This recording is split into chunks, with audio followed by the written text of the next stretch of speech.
정치평론가 이강윤의 오늘.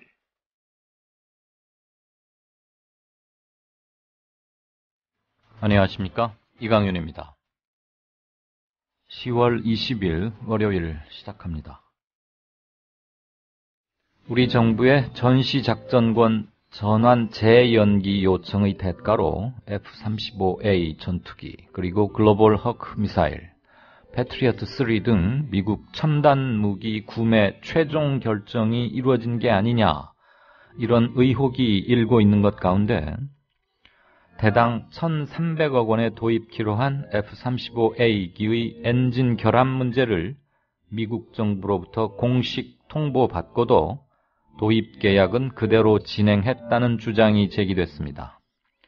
오늘 국정감사 자료에 따르면 미국 정부는 F-35A 전투기 이륙 중 화재 원인 조사 결과서를 지난달 13일 우리 정부에 통보했는데, 그 내용은 이렇습니다.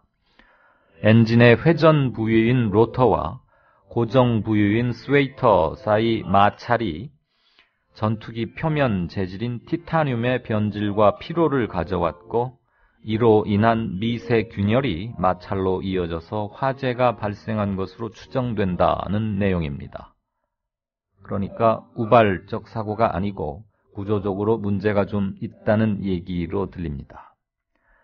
방위사업청은 제작사의 개선 방안 설명과 미국 정부의 공식 서한을 통해 해결 방안의 신뢰성이 있다고 판단했다고 밝혔습니다. 즉, 공식 서한, 편지 한 장으로 이렇게 너그럽게 넘어갈 수 있는 사안인지 의아합니다. 내 돈 내고 물건 사면서 이렇게 비굴해져야 하는지, 그리고 비행기 값 낼 국민들께 먼저 소상히 설명해야 하는 건 아닐까요? 잠시 후 시작합니다. 회식 후에 고고! 안전하게 고고! 집에 갈 땐 고고! 회식 후에 안전하게 집에 갈 땐 고고 대리운전! 말로 거는 대리운전, 고고 대리운전. 1636 누르고 고고 대리운전. 네네, 고고 대리운전입니다. 이젠 누르지 말고 말로 걸자고요. 말로 거는 대리운전, 고고 대리운전. 엄마, 소나돼지는 안 돼요. 말하는 전화 문의는 1636 누르고 말하는 전화라고 말해주세요. 고고 대리운전 수익금의 일부는 국민TV에 후원됩니다. 이웃나라 일본 연금 제도는 어때?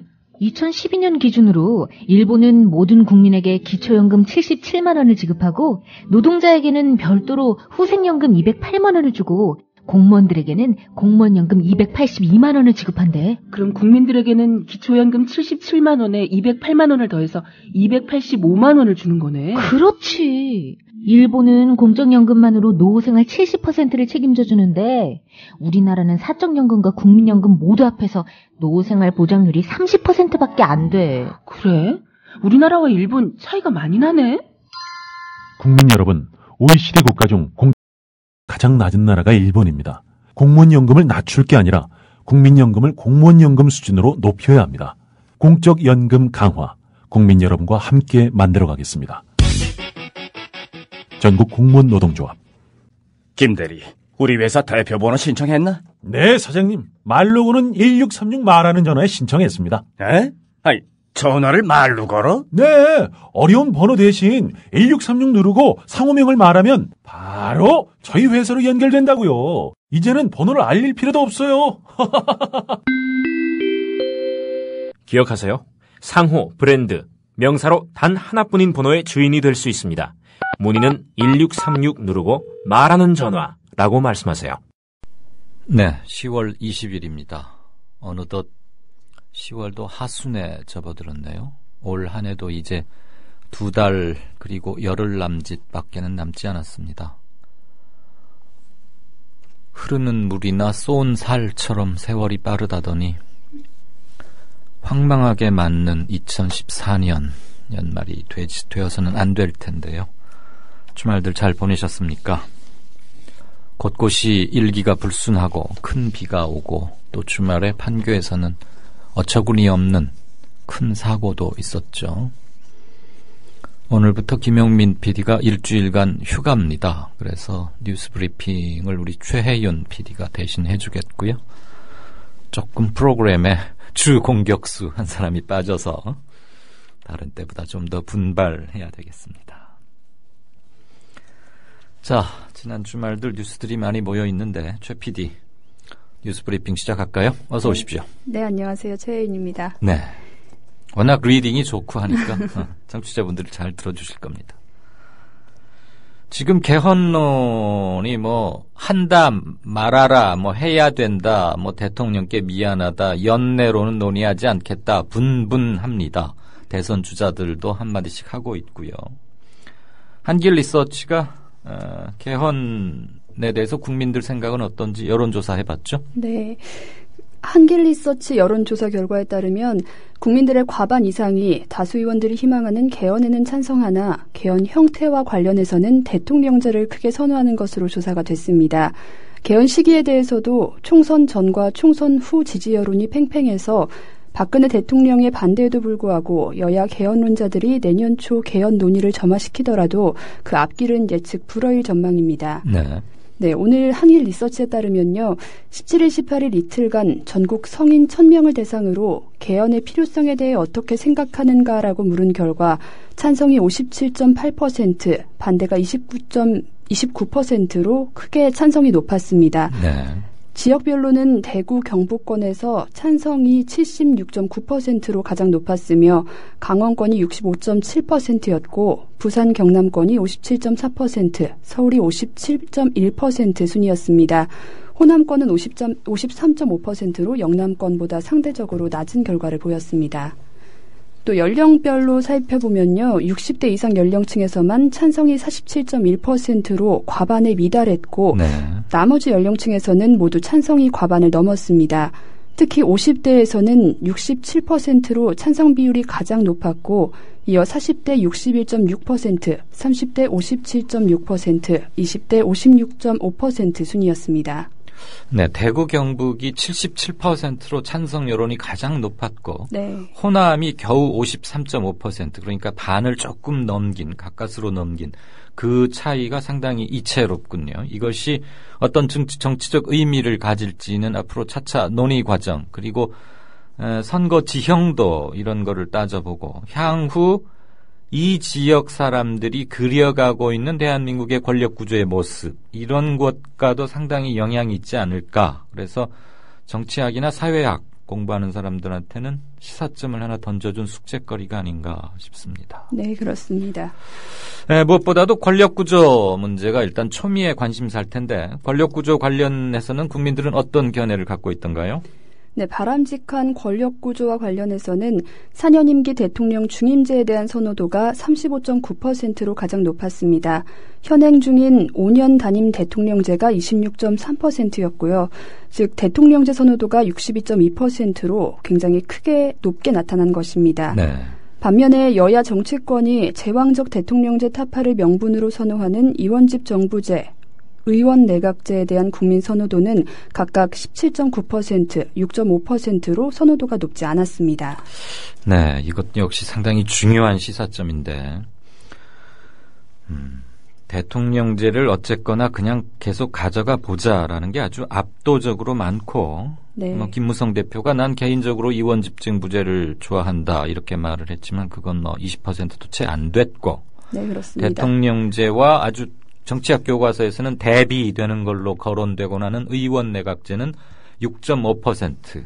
물론 이제 개헌에 대한 얘기가 공론화되고 여러 정부 형태에 대한 찬반 여론이 좀 더 활성화되면서 변동의 여지는 있겠습니다만은 현재로서는 거의 의미가 없는 그런 수치만 점하고 있군요. 역시 오래된 대통령제, 익숙한 대통령제를 벗어나기가 그렇게 쉬울 것 같지는 않다는 것을 하나 시사받을 수 있는 것 같습니다. 개헌 시기도 굉장히 중요한 문제입니다. 언제 할 거냐, 지금 대통령 임기 중에 해서 다음번 언제부터 적용할 거냐, 이것도 매우 민감한 문제인데 이 부분에 대해서는 국민들 견해가 어떻던가요? 네, 국민 의견이 철저히 둘로 나눠졌는데요. 바람직한 개헌 시기에 대해 물은 결과 현 대통령 임기 이후가 26.6%, 취임 2년 후 국회의원 선거 전까지가 25.6%, 올해 안에가 16.4%, 국회의원 선거 끝난 후 다음 대선 전이 15.8% 순이었습니다. 네. 이를 2016년 4월 총선의 기점으로 분류해보면 총선 전이 적합하다가 총 42%였고 총선 후가 적합하다는 의견이 42.4%로 팽팽히 맞선 것으로 볼 수 있습니다. 네. 네, 또 이 한길 리서치 조사 결과는 아직 개헌이 본격 논의되기 전에 여론 동향이어서 개헌 논의가 본격화되면 요동칠 개연성이 높다는 게 전문가들의 대체적인 견해입니다. 네. 그럼에도 불구하고 여야 개헌론자들이 제왕적 대통령제 타파를 주장하면서 또 이원집 정부제 드라이브를 걸고 있는 것과는 달리 다수 국민이 대통령제를 선호하고 있음이 드러나면서 여야 개헌론자들을 당혹해야 할 전망입니다. 특히 이 같은 여론에는 분단 상황 하에서 대통령제를 선호하는 것 이외에 이원집 정부제 개헌 시 기존 대통령 권력의 절반 이상이 넘어갈 여야 정치권에 대한 뿌리 깊은 불신도 작용하는 것으로 해석이 되고 있습니다. 네.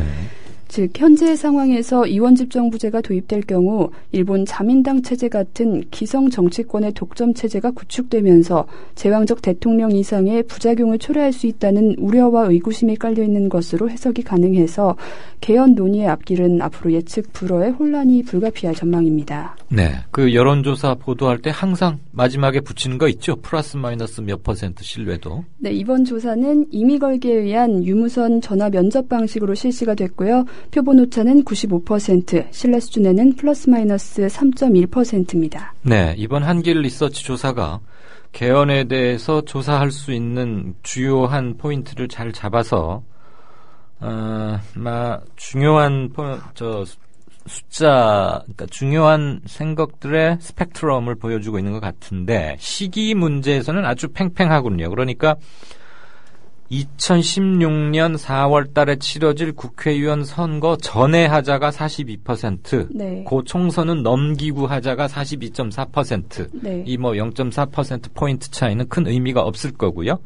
언제 하는 게 좋겠다 하는 거에 대해서 지금 뚜렷한 생각이 없다는 것일 수도 있고, 적어도 대통령 선거 전에는 해야 되겠다는 것은 한 80%를 넘긴다. 이렇게 해석할 수도 있겠군요. 네, 그렇습니다. 네, 이곳 한 곳만의 여론조사 결과 가지고 논의를 이끌어 나갈 수는 없습니다만, 개헌 논의 막 본물을 타려 할 즈음에 나온 것이어서 꽤 중요한 것을 갖고, 또 맨 먼저 이루어진 여론조사가 다음번에 이루어질 여론조사들에 일정 부분 영향을 미치고도 있다는 점에서 이번 한길 리서치 조사는 클리핑을 해놓을 필요가 있다. 그런 생각이 드는군요. 네.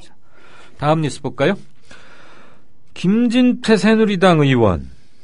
이분도 한 말씀 하시는 분이죠. 강원도 네. 춘천 출신의 자칭 꽃미남. 네. 검사 출신으로서 참 자유스러운 발언을 많이 해서 너무 많은 놀라움을 줬던 사람 같은데, 세월호 실종자 수색에 대해서 이제 할 만큼 했다. 이제 마무리하자. 그러면서 수색 중단 주장했네요. 네, 김진태 새누리당 의원은 오늘 광주고검과 지검에서 열린 국회 법제사법위원회 국정감사에서 저는 세월호 수색을 이제는 좀 종료할 때가 되지 않았나 생각한다고 발언을 했습니다. 그는 하루 수색 비용만 3억 5천만 원이고 마지막 희생자를 인양한 후 현재까지 3억 원의 수색 비용을 넘기고 있다면서 비용 문제를 거론했는데요. 그는 이어 지난 5월 발생한 터키 탄광 붕괴 사고에서 노조는 실종자 100여 명이 남아있다고 했지만 정부는 5일 만에 수색을 중단했다며 이런 사례에도 우리가 교훈을 얻어야 한다고 말했습니다. 이어 세월호 사고로 우리가 얼마나 많은 사회적 비용을 치르고 있나라고 반문하기도 했습니다.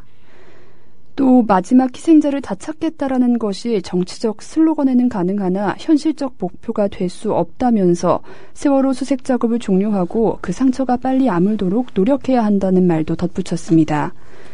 이에 대해 박지원 새정치민주연합 의원은 어떤 경우에도 가족들의 슬픔과 희망사항을 정부와 어른들이 절감해야 한다고 수색 중단에 반대하는 말을 했습니다. 네, 제가 뉴스 진행하는 입장에서 매 건의 발언에 대해서 코멘트를 하는 것도 모양이 좀 그렇긴 하지만 한 말씀 드리자면 수색 중단 얘기는 실종자 가족들이 먼저 할 수 있는 환경이 되는 것, 그게 중요하지 않을까 싶습니다. 그분들이 최선을 다했고 현실적 가능성이 없어 보이고 이제는 다른 국면으로 들어가서 세월호 특별법이 잘 마무리되는데 우리도 힘을 하나 합치겠다. 그러면 이제 정확한 원인 규명을 위해서라도 선체 인양에 동의한다. 뭐 이런 입장 변화를 표명하실 즈음에 그들을 깊게 위로하면서 마무리되는 절차로 가야지, 주변에서 하루 돈 3억 5천? 물론 적은 돈 아니지요. 그렇지만 한 인간의 생명의 존엄성과 이런 것을 확인하는 비용으로는, 그리고 적폐하는데 우리가 그동안의 적폐를 고치기 위해서 반성하는 비용으로는 저는 지불할 수도 있다고 봅니다. 다른 데서 아끼면 되죠. 한 대에 1,300억짜리 하는 FA 35기인가 하는 것은 덜컥덜컥 사면서 그거에 엔진 결함이 있을지도 모른다는데도 끽소리 못하고 사면서 3억 5천이 비싸서 못한다? 다른 호화스러운 정부 행사 이런 거 몇 개 줄이고, 줄줄줄 새는 국민 세금 줄이고, 공기관들 방만 경영에 따른 우리 세금 나금, 어떤 국책연구기관은 고구마까지 나라 돈으로 사 먹었지 않습니까? 그런 사람들 환수해야죠. 저는 김진태 의원이 이렇게 말할 계제는 아니라고 봅니다. 뉴스 브리핑 때부터 제 코멘트를 드려서 조금 미안합니다. 다음 뉴스 보죠. 공무원 연금 개혁 놓고 지금 점점 대결 수위 양상이 아주 고조되고 있던데, 공무원 노조가 총파업과 심각할 경우 정권 퇴진 운동까지 경고했어요. 공무원들이 좀처럼 이런 말 안 하는데 어떻게 된 겁니까? 네, 이 전국 공무원 노동조합은 오늘 오전 정부 서울청사 후문 앞에서 전국노 19개 본부의 본부장과 또 219개 지역 지부장이 대부분이 참석한 가운데 전국 지부장 결의대회를 열고 이충재 전국노 위원장과 임원 14개 지역 본부장이 삭발을 단행했습니다. 이충재 위원장은 정부가 지난 17일 발표한 공무원연금 개편 시안이 공무원의 특수성을 도외시하고 연금 기능을 없애버린 계약안으로 절대 수용할 수 없다며, 정부가 일방적인 계약을 강행한다면 총파업은 물론 정권 퇴진운동도 불사하겠다고 경고했습니다. 양성윤 민주노총 수석부위원장은 공공기관 부채 원인은 모든 기관에서 행하고 있는 낙하산 인사 때문이라며, 4대강 등 정책 실패도 그 원인인데 그 모든 책임을 공공기관 노동자에게 전가하고 있다고 비난했습니다. 네, 하위직 공무원들의 처우나 은퇴 후 대책이 계약되는 연금 개혁안은 저지되어야 하겠죠. 하후 상박의 원칙은 인사나 급여에 있어서 대원칙이라고 보여지고요. 다만 공무원 또는 군 연금을 계속해서 언제까지나 우리 국민들 세금으로 처음에 설계되었던 그 원칙을 지키기 위해서 국민들이 계속 1년에 10몇 조씩 퍼부어야 한다는 것은 일단 문제는 있습니다. 네. 그 공무원 논조도 그 문제 제기는 기본적으로는 인식을 같이 하는 거고, 지금 나오고 있는 연금 개혁안의 문제점을 따지자는 것이니까, 정부에서는 공무원들에 관련된 걸 고치려고 하니까 그냥 지시만 내리면 원래 공무원들은 잘 따라서 하잖아요. 네. 그런 것들 없이 논의는 민주적으로 분명히 이루어져야 할 겁니다. 그러나 공무원들이 정권 퇴진한다 그러니까 얼떨떨하네요. 자, 노대래 공정거래위원장 오늘 시중은행들의 양도성 예금 증서 금리 담합 의혹에 대해서 조치를 좀 취하겠다, 이런 엄포로 끝나서는 않을 것 같은데, 요 관련 얘기 좀 들어봅시다. 네, 노 위원장은 오늘 국회 정모위원회 국정감사에서 유이동 새누리당 의원이 조사에 착수한 지 이미 2년이 지났고 CD금리 담합 관련해서 국민들의 원성이 높다고 질타하자, 이에 대해 조사를 하다 보니 추가적인 사항을 확인할 필요가 있었다고 말했습니다. 그는 그러나 구체적인 조사 결과 내용에 대해서는 진행 중이기 때문에 어떻다고 말하기는 곤란하다고 말을 아끼면서, 다만 저희가 좀 길게 이렇게 조사하는 것은 이게 자칫 잘못하면 미치는 파장이 적지 않기 때문에 그에 대해 신중하게 검토하기 때문이다. 어쨌든 의원님들 지적대로 빨리 종결되도록 그렇게 노력하겠다고 말을 덧붙였습니다. 네. 공정위는 지난 2012년 7월 시중은행 CD금리 담합에 대한 1차 현장 조사에 이어서 지난 8월에도 2차 조사를 벌인 바 있습니다. CD금리는 금융기관의 대출 시 기준으로 삼는 금리로 민간은행인 금융소비자원은 시중은행들의 CD금리 담합으로 CD연동 대출자들이 연간 1조 6천억 원가량의 금리를 더 물고 있다고 주장하고 있어서 담합 의혹이 사실로 드러날 경우 거센 후폭풍을 예고하고 있습니다. 이자를 연간 1조 6천억 원을 더 내고 있다. 이게 사실로 드러나면 보통 일이 아니고 네. 줄 소송이 이어질 것 같군요. 네, 그렇습니다. 자, 마지막으로 이분이 또 잠잡고 있지 않고 어디 가신다고요? 이명박 전 대통령? 네, 이명박 전 대통령이 오늘 국빈급 베트남 방문에 나섰습니다. 이 전 대통령은 오늘 베트남 쯔엉떤상 국가주석의 공식 초청을 받아서 4박 5일 일정으로 베트남을 방문하기 위해 출국했습니다. 그의 방문에는 중소기업인 20여 명과 홍서구 전 지식경제부 장관, 한미숙 전 청와대 중소기업 비서관, 베트남 대사를 지낸 박석환 전 외교부 차관, 임재현 비서관 등이 대거 동행을 합니다. 이 전 대통령은 오늘 주석궁에서 국가주석 환영 행사 및 만찬에 참석한 뒤 스엉던상 주석과 만나 경제협력 확대 방안을 중심으로 양국 현안에 대해 의견을 교환할 계획입니다. 또 이어 내일은 응웬던 중총리를 접견하며 우리나라의 중소기업인 현지 교민들과 간담회를 가진 뒤에 24일 귀국할 예정입니다. 이 전 대통령은 지난 7월 중국 광저우, 지난달 미국 애틀랜타 및 올랜드 방문 등 최근 들어 거의 매달 외유에 나서고 있습니다. 매달 외국 나들이를 한다고요? 네. 자전거 타고 다니지 그래요? 4대강이나 좀 둘러보고 반성할 일이지. 네, 제가 준비한 소식은 여기까지입니다. 네, 뉴스 브리핑 잘 들었습니다. 지금까지 최혜윤 PD였습니다. 이사장 서영석입니다. 언론인으로 살아온 지 30년이 넘었습니다.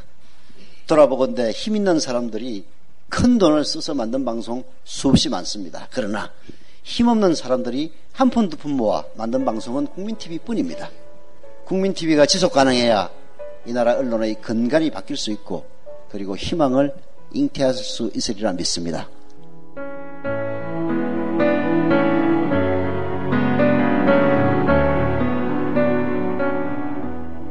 월 11,000원의 조합비 납입. 조합원 여러분의 많은 동참을 바랍니다. 자동납부는 미디어협동조합 홈페이지 국민.tv 또는 서울전화 3144-0933, 서울전화 3144-7737로 신청하실 수 있습니다. 여러분들에게는 언론혁명으로, 그래서 자부심으로 보답하겠습니다.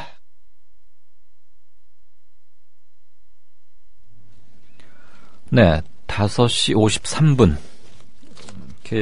게시판을 먼저 좀 보고 다음 코너 하죠.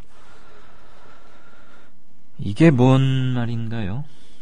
정권 바뀌면 도망가려고 외유 나가겠지.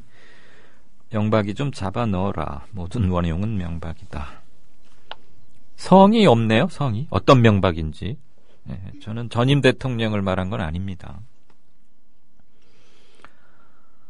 이거 아주 재밌고 재기발랄하네요. 왕싸가지님이 사진 올려주셨는데, 오빤 왜 날 못 믿나? 비읍, 기역, 히읗. 발음이 잘 안 되네요. 비읍, 기역, 히읗. 조롱대자보. 정부 카카오톡 사찰을 빗댄 소주회사 광고를 패러디한 대자보라는데, 길지만 조금 읽겠습니다. 9시 반이다. 이제 내 카톡 좀 그만 뒤져. 9시 반이다가 뭐죠? 이게 무슨 말인지는 잘 모르겠는데 소주 광고에 이런 게 있나요? 자기야, 나 허위 사실 유포한 적 없다니까. 맨날 나한테 오빠 믿지 하더니 자기는 왜 나를 못 믿어? 아니, 그리고 사귀는 사이에 내가 자기한테 섭섭한 거 친구들한테 투덜댈 수도 있는 거 아니야? 왜 그게 우리 사이를 모독하는 일이 되는 건데? 욕먹기 싫으면 잘하든가. 남친으로서 일은 하나도 안 하고 내 돈 가지고 혼자 해외여행 다니는데 당연히 서운하지. 아무리 그래도 내 카톡이랑 페북 다 뒤지는 게 말이 돼? 7시간 동안 어디 있었냐고 핸드폰 좀 보여달라 했을 땐 사생활 침해라고 난리더니 오빠 때문에 나 다 탈퇴했어. 이제 연락하고 싶으면 전보 쳐. 전보. 전보요. 손편지가 아니길 다행이네요. 9시 반 주립대학 14학번 박은혜. 아, 이분은 박은혜 씨군요. 야, 이거 누가 만들었는지 참 기가 막힙니다. 재기발랄하고 내 돈 가지고 혼자 해외여행 다니는 거, 이게 아마 그 한복 패션쇼 뭐 이런 거 말하는가 보죠. 전보치랍니다. 고맙습니다. 이런 것 많이 돌아다니겠네요. 공무원연금 개혁 더 논의를 해야 한다. 근데 국민연금 개혁으로 소득 대체율은 20%에 불과하다. 40년 근속으로 기준을 해서야 겨우 40%쯤 받게 된다. 이런 얘기. 워렌 버핏 67조. 이분이 거론하는 숫자는 상당히 신빙성이 높을 것으로 생각이 되고 그동안 몇 차례 이렇게 숫자의 강한 면모를 보여주셨으니까 소득 대체율 20%에 불과하고 40년 근속해야 겨우 40%에 이르른다. 요거는 일단 팩트로 접수를 하겠습니다. 고맙습니다.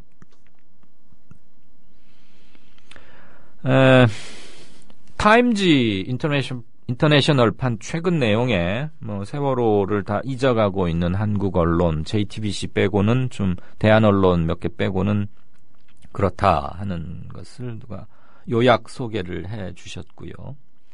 후진국형 참사 이런 말들 많이 하지 않습니까? 저는 후진국형 참사가 아니고 후진국 그 자체라고 봅니다. 판교 공연장 사고도 마찬가지였고요. 어떻게 한 번에 죽으면 10대 명씩 이렇게 그렇습니까?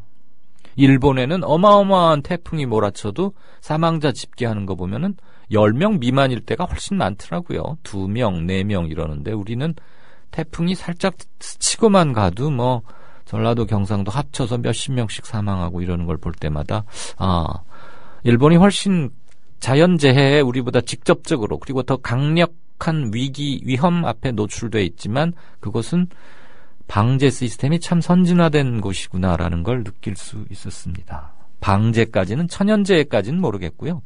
일단 후진국 인위적 사고만이라도 좀 줄여야 될 것 같습니다.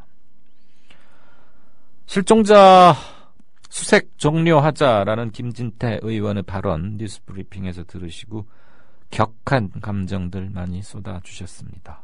잘 봤고요. 이하라는 작가가 삐라를 살포한 후에 바로 체포됐다는 소식이군요. 참 득달 같습니다. 그런 말 이럴 때 하는 것 같은데 이하 작가의 그림 원티드 그러니까 이 공개 수배 현상 수배 포스터라고 할 수 있는 거죠. Mad Government 미친 정부라고 표현을 했군요. 네, 바로 붙잡혀서 체포됐다고요. 자, 조금 이따가 한 번 더 보고 다음 코너 가겠는데 우리 최 PD 첫 뉴스 브리핑 한 거 잘들 했다는 말씀이 주조입니다. 고맙습니다. 격려는 고래도 춤추게 한답니다. 정치평론가 이강윤이 함께하는 국민라디오 이강윤의 오늘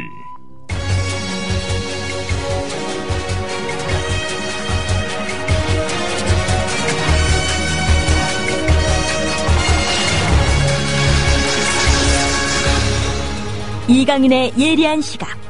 이제는 뉴스의 행과 간을 짚어냅니다. 네, 지난 주말 우리를 또 한 번 놀라게 그리고 우울하게 했던 판교 공연장 환풍구 붕괴 사고. 다행히 오늘 새벽에 사고대책본부 그러니까 경기도 성남시와 유족들 사이에 합의금 그리고 장례 절차 이런 것들에 대해서 합의를 보았고요. 고의적으로 또는 부주의 구조 활동 이런 걸 못해서 행정 행위를 잘 못해서 일어난 사고는 아니기 때문에 관련자들의 형사처벌도 최소화되기를 바란다는 유족들의 전향적인 그런 입장 표명까지 있었습니다. 일단 수습 과정은 이런 게 꼭 빨라야 좋은 건 아니지만 경우에 맞게 상식적으로 이루어지고 있는 듯해서 일단은 다행입니다.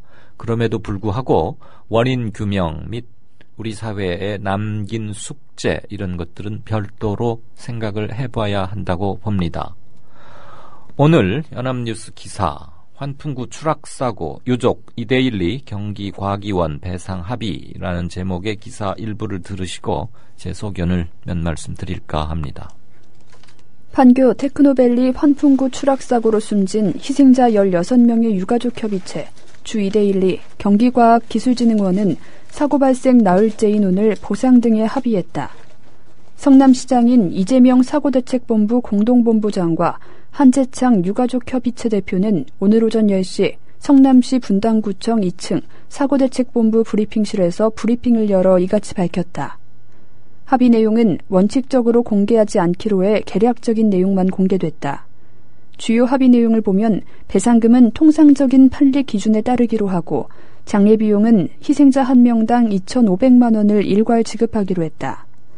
배상 주체는 우선 이데일리와 경기과기원으로 정했다. 경찰 수사 등을 통해 경기도 성남시 등 다른 기관의 과실이 추가로 드러나면 포함하기로 했다. 네. 개요는 최근 기사를 고르다 보니까 유족들과 합의를 보게 됐다는 쪽으로 작성된 기사였습니다. 그리고 낭독된 부분도 그러하고요. 그것은 이제 뉴스를 전하기 위해서 그 부분을 픽업한 거고요. 관련해서 한 말씀만 더 전하자면 유족 대표 한재창 씨는 이 사건이 악이나 고의에 의해 발생한 것이 아닌 점을 고려해서 관련 당사자들에 대한 형사처벌이 최소화되기를 바란다. 이번 사고를 계기로 배상 문제에 대해 통상적이고 합리적인 선에서 합의하는 좋은 선례를 남기고 싶다고 말했습니다. 유족 대표로서 하기가 쉬운 얘기만은 아닐 겁니다. 그분의 이성적인 태도 이런 것들에 대해서는 높게 평가를 합니다.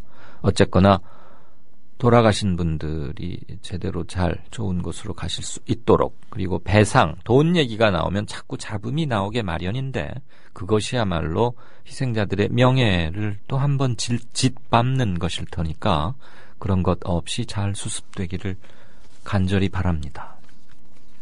제가 주목하고자 하는 부분은 혹시라도 이번 사고 앞으로 이제 규명 과정이 조금 남아 있습니다만 언론사가 개입된 정확히는 주관사죠. 이데일리라는 경제 관련 전문 언론사가 주관으로 하고 있습니다. 이런 거 많습니다. 조선일보 마라톤, 동아일보 마라톤, 지역 축제, 무슨 지식경제 포럼 아주 사세를 과시하듯 어마어마한 물량을 퍼부어서 다 각 언론사들이 행사들을 많이 벌이죠. 그 중에는 물론 알차고 개별적으로는 초청하기 힘든 인사, 외국의 유명 석학들, 언론사의 네트워크나 언론사의 신인도 이런 것들을 통해서 한국으로 초청할 수 있는 경우도 물론 드물지만 있습니다. 그런 것들은 우리 사회나 학술 그리고 정치권 일부도 살찌우게 하는데 도움이 된다고 저도 당연히 생각합니다. 다만 한국 언론사들의 묘한 후진적 마치 그 사춘기 초기 머슴마들 보면은 등치 경쟁하지 않습니까? 갑발을 키운다고 하나요?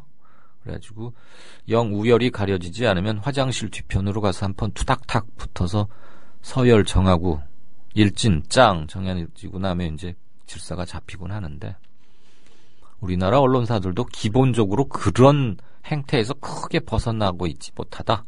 상대가 하는 행사 보면 헐뜯기 바쁘고 상대 경쟁지 회사의 행사에 적극 협찬한 회사는 이쪽 신문사나 언론사에서 볼 때는 왠지 고가운 거죠. 나한테는 그렇게 안 해주더니 말이야. 너 그랬어? 한번 봐. 너네 털어서 먼지 안 나올 거 있겠어? 이런 관행이 있었다는 거 솔직히 그 알만한 사람 다 압니다. 비근한 예로 각 신문사들이 경쟁적으로 하는 마라톤 대회 한번 볼까요? 그 마라톤 대회 참가비로 3만 원에서 한 4만 원쯤 받습니다. 10,000명쯤으로 신청을 제한하죠. 그럼 4억 원 또는 3억 원입니다. 그 현금으로 들어옵니다. 그거 어떻게 하는 줄 아십니까?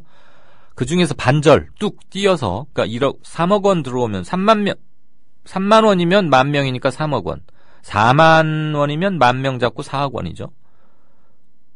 총 들어온 돈의 반은 뚝 띄어서 현금으로 그대로 언론사가 갖습니다. 그리고 나머지 반을 행사 대행 업체 이런 데 줍니다. 자, 이거 가지고 알아서 해. 경찰 협조는 신문사 이름으로 세게 받아다 줍니다. 일테면 광화문에서 잠실까지 또는 춘천 한 바퀴 도는 거, 경주 보문호수 한 바퀴 도는 거 다 통제해 주죠. 그 신문사들이 하니까 그냥 경찰청에서 해주는 거예요. 그 다음에 참가자들한테 돈 3만 원, 4만 원씩 받았으니까 그냥 보낼 수는 없잖아요.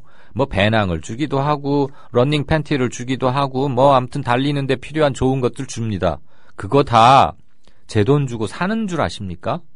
그거 만드는 회사들 거의 윽박 지르다시피 해서 또는 매우 후려친 가격으로 울며 겨자 먹기로 납품받아서 논아주는 겁니다. 그러니까 꿩 먹고 알 먹고예요.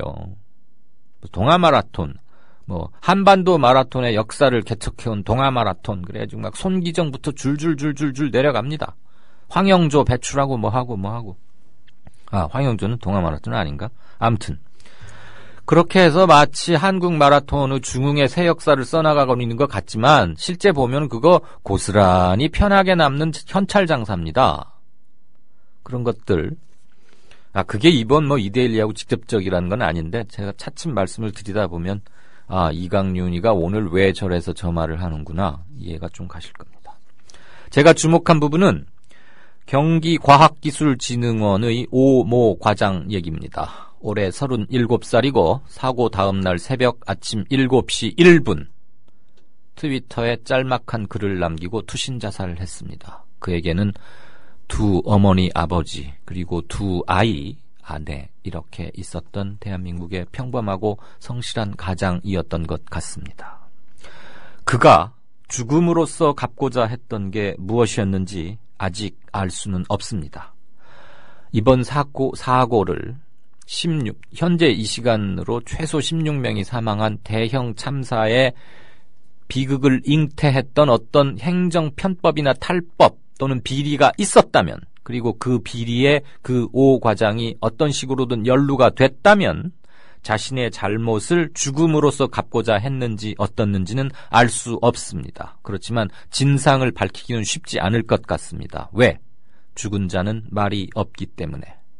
그는 2시간 동안 수사를 받고 와서 4시간 동안 심한 고민과 생의 마지막 몇 시간을 방황하다가 다음날 아침 7시 동이 틀 무렵 빌딩 옥상에 올라가서 휴대전화와 신발만 남겨두고 투신했습니다. 채 동이 트지 않은 새벽녘 빌딩 옥상에 올라가서 그는 무슨 생각을 했을까요? 왜 죽음으로써 속죄하려 했을까요? 또는 항거하려 했을까요? 여전히 알 수 없을 겁니다. 경찰 수사 잘 해야겠죠. 수백 명이 몰살되고도 지난 세월호 때 말이죠. 아직 명확하게 책임지는 사람 하나도 없는 이 대참사의 혼돈 와중에 그 오 과장은 스스로 자신의 몸을 던져서 책임을 다하고자 했던 것 같습니다. 지금도 쳐져 있는 폴리스 라인 노란 비닐줄 마침 저희 집이 그 사고 현장에서 불과 500-600m밖에 떨어져 있지 않아서 사고가 발생한 이후로 제가 몇 차례 가봤습니다. 오늘도 방송하러 오기 전에 한번 들렸는데 폴리스 라인이 쳐져 있는 사고 현장에는 그 오 과장의 속죄와 비탄 또는 두려움 이런 것들이 아직 수습되지 못한 채 황량한 가을 비바람에 이리저리 휩쓸리고 있는 것 같았습니다. 물론 이건 제 감상이긴 합니다. 주간 언론사인 이데일리에 관행적 탈법이나 편법 또는 압력이 있었는지 만약에 있었다면 만약에 있었다면 이번 참사와 오 과장의 자살에 어떤 영향을 끼쳤는지 철저히 조사해야 합니다.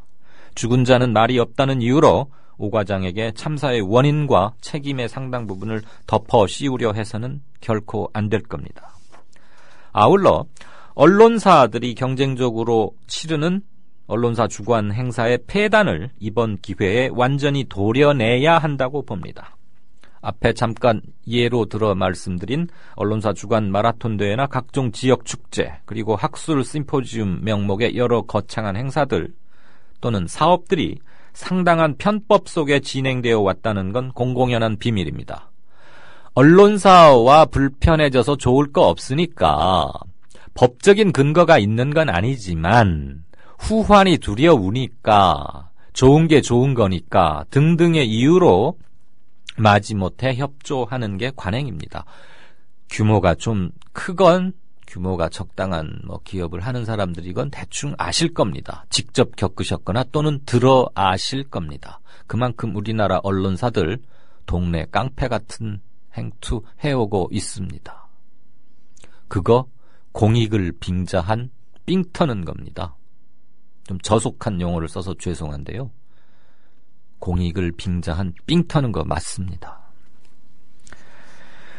죽음으로 인해서 진술 불가능한 상태인 오 과장에게 그의 누가 가중되어서는 안 됩니다. 이번 참사를 포함해서 세월호도 마찬가지고요. 누구에게 무슨 잘못이 있다면 그가 누가 되었건 하급 공무원이었건 해경의 맨 계급 낮은 사람이었건 또는 아주 높은 사람이었건 또는 청와대건 누구든 딱 자기가 잘못한 만큼은 꼭 책임져야 합니다. 그래야 재발 방지가 됩니다. 행간이었습니다. 판교 공연장 사고로 돌아가신 분들의 영명에 다시 한번 명복을 빕니다.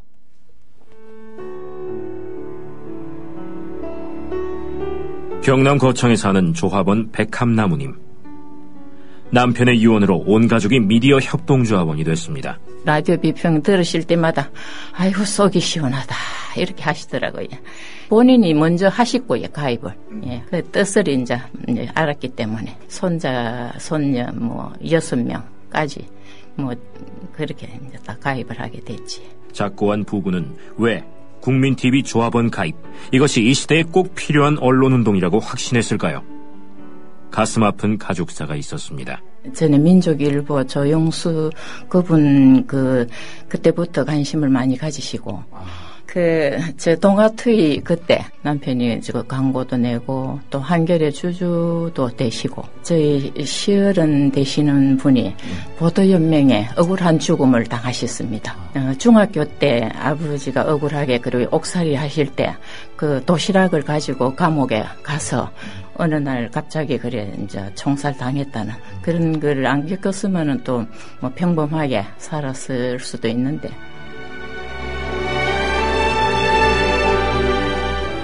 여러분도 공정언론 건설에 함께하지 않으시겠습니까? 국민.tv 미디어 협동조합 홈페이지에 들어오셔서 조합원으로 가입해주세요.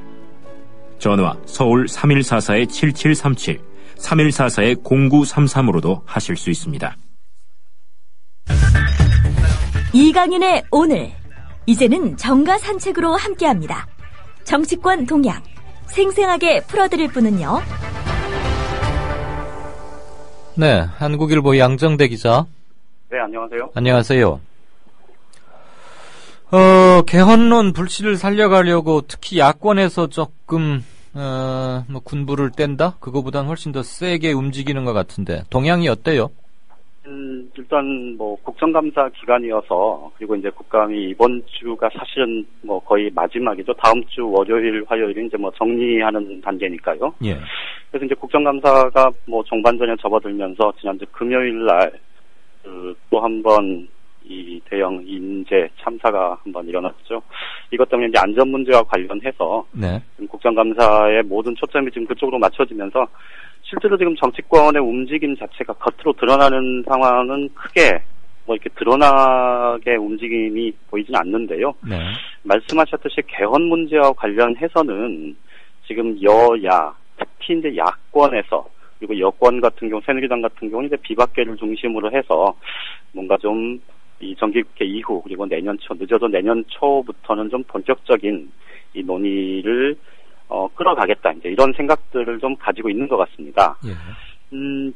지금 새누리당에서는 김무성 대표가 이 중국 방문 마지막 날 이 개헌 문제를 불쑥 꺼냈다가 그 다음 날 곧바로 이 박근혜 대통령에게 사과하면서 이제 자신의 입장을 철회하는 듯한 그런 모양새를 취하긴 했습니다만, 어쨌든 여권 내에서도 개헌에 대한 필요성 이런 것들이 굉장히 강조되고 있는 상황이지만 어쨌든 겉으로는 이제 개헌 얘기 당분간 안 하겠다 뭐 이런 분위기 아닙니까? 네.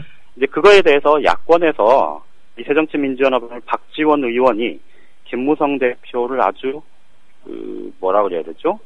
이 입에 침이 마르도록 칭송을 하는 그런 얘기를 하나 한 게 있는데 왜 그랬대요? 이거 보면 이제 그런 거 아니겠습니까? 이 개헌 문제와 관련해서 이 김무성 대표가 참 훌륭한 정치인이다 뭐 이런 얘기를 했는데 이게 이제 개헌의 불씨, 예. 동력을 떨어뜨리지 않고 네. 그리고 김무성 대표가 개헌 논의에 적극적으로 나설 수 있는 좀 정치권 전반의 분위기 조성용 뭐 이렇게 보는 게 맞을 것 같습니다. 뭐 보기에 따라서는 이 박지원 의원 같은 경우에 뭐 워낙 뭐 선전수전 다 겪은 정치인이니까 예. 뭐 참 입에 발린 말한다 뭐 이렇게 볼 수도 있겠지만 어쨌든 그런 얘기 하나하나가 사실 김무성 대표가 앞으로 이 정치권 내에서 특히 여권 내에서 이제 개헌 문제를 본격적으로 제기하고 이 논의를 끌어가는 데 있어서는 좀 뭐 힘이 될 수 있는 그런 토대 뭐 이런 거를 닦는 데는 뭐 적지 않은 역할을 해줄 수 있다 이런 얘기도 나오는 것 같습니다. 김무성 대표가 꼬리 내리고 나서도 박지원 대표는 잘했어 이렇게 지금 축혀주고 있는 겁니까? 그렇죠. 그러니까 이제 이게 아마 박지원 의원 같은 경우는 뭐 일부러 그러는 걸 텐데 이런 거죠. 그러니까 김무성 대표가 그 개헌 얘기 했다가 그 다음날 곧바로 박근혜 대통령한테 사과한 걸 두고 뭐 치고 빠지기다 전략적으로 그렇게 한 거다라는 데서부터 이 불쑥 꺼냈다가 앞뜨거라 하고 이제 움츠러든 거다 뭐 이런 해석까지 여러 가지가 나오지 않습니까? 네. 그런데 이제 그것에 대해서 박지원 의원은 뭐 아무 생각 없이 얘기했다가 앞뜨거라 하고 처리한 그게 아니고 당신이 적절하게 한번 딱 얘기했다가 또 이게 박근혜 대통령의 공약이니 꼭 지켜야 한다라는 그런 거를 아주 적절한 때에 잘 얘기했다. 이제 이렇게 지켜 세운 거거든요. 발 못 빼게 묶어놓는구나. 칭찬하는 듯 하면서.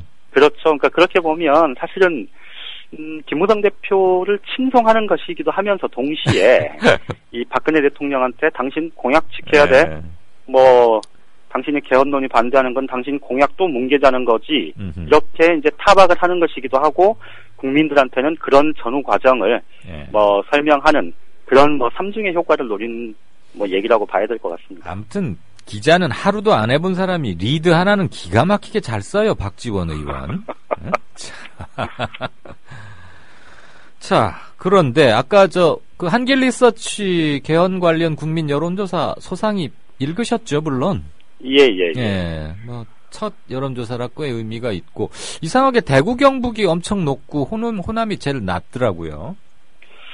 그건 아무래도 왜 그럴까요, 그거? 이제 아주 솔직하게 말씀을 드리면 제가 호남이 왜 그렇게 낮은지는 낮은지도 그냥 미뤄 짐작하는 건데 대구 경북이 왜 그렇게 높은지는 저는 대충 짐작이 되는 것 같아요. 제가 오늘 사실 그것 때문에 TK 쪽 출신 의원 한 명하고 아까 통화를 하면서 물어봤는데 그 의원 얘기가 오프라 그러면서 했던 얘기가 이겁니다. TK가 사실은 그 박정희 전 대통령의 집권 때부터 사실 수십 년간 지금 권력의 정점에 있어온 지역이잖아요. 그랬다가 이 YS한테 이제 PK로 이제 처음으로 권력이 넘어갔던 거고, 그리고 PK로 넘어간 권력이 결국은 아예 이제 다른 진영으로, 그렇지. 호남으로 5년 갔다가 또 뭐 같은 PK이긴 하지만 여기도 이제 야당, 지금 이제 야당 쪽이니까 이렇게 해서 이제 자기들 입장에서 보면 잃어버린 10년 뭐 이렇게 얘기하는 걸로 갔었잖아요. 그러다가 이제 MB 이명박 전 대통령이 이제 집권을 하면서 TK가 무려 15년 만에 자기 권력을 찾은 거란 말이죠. 그리고 이제 이번에 10년째 지금 이제 해가고 있는 것 아닙니까? 그런데 더 이상 이 대통령이 TK 출신으로 이 대통령 가능성이 있는 사람이 안 보인다는 겁니다. 이 의원의 말은 이 의원이 벌써 뭐 정치에 입문한 지가 뭐 20여 년 됐다 그러니까 본인이. 근데 이제 그래서 이 사람 말로는 그렇게 뭐 해석을 하더라고요. 그 SK 사람들이 이 권력에 굉장히 민감한 사람들이어서 네. 아무래도 대통령감은 안 보이고 그러니 총리라도 우리가 하면 어떠냐 뭐 이런 생각 때문에 그런 건 아니겠냐. 권력의 뭐 정점에서 소외될 수는 없고 그렇죠. 이 뭐 시스템대로 그렇게, 가다가는 네. 박근혜 대통령 후임 주자가 뭐 이승엽처럼 걸출한 타자가 안 보이니까 그렇죠. 예. 이대로 가면 뺏길 것 같고 그러자니 안 되겠으니까 개헌을 해보자. 예. 그분은 아주 오프를 건 이유를 알겠네요. 근데 이제 호남 쪽이 낮은 이유는 아마 그런 걸 겁니다. 뭐예요? 거기는 예. 지금 전반적으로 정치 자체에 대한 불신 때문에 아하. 개헌이고 뭐고 이런 거보다는 지금 야당이 좀 제 자리를 잡고 뭔가 좀 역할을 해주기를 바라는 그 정도. 그러니까 그렇기 때문에 물론 이제 개헌 자체에 대해서는 뭐 개헌 논의가 18대 후반부터 17대 국회 후반부터 18대 초반에 잠깐 좀 수그러들다가 18대 국회 후반에 다시 활 불탔고 또 수그러들었다가 지금 이제 다시 개헌 논의. 그러니까 최근 한 7, 8년간에 벌써 한 3번째 지금 불이 이제 붙기 시작하는 타이밍이잖아요. 네. 그러다 보니까 이제 개헌에 대한 얘기들은 많이 있지만 어쨌든 지금 호남의 유권자들은 기본적으로 개헌 자체에 아주 이렇게 딱 이건 개헌해야 된다라는 그런 생각까지 가 있는 그런 정도는 아닌 것 같고 네. 어떻게 보면 좀 야당이 좀 제 역할 좀 했으면 좋겠다. 야당다운 야당이 좀 있었으면 좋겠다.